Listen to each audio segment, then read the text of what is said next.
सभी को प्रणाम।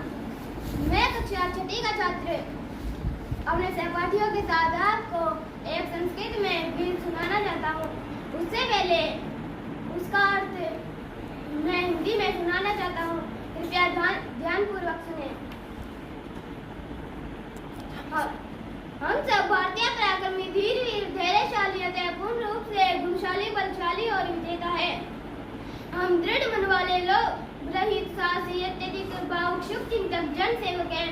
हमें धन की इच्छा और सुख की चाह नहीं, देह में कपट नहीं, सपूर्ति से युक्त और तेजस्वी विजय में निश्चय वाले हैं।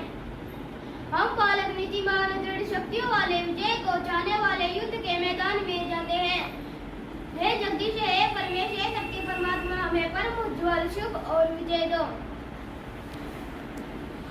अब हम सब आपको संस्कृत में एक गीत सुनाना चाहते हैं।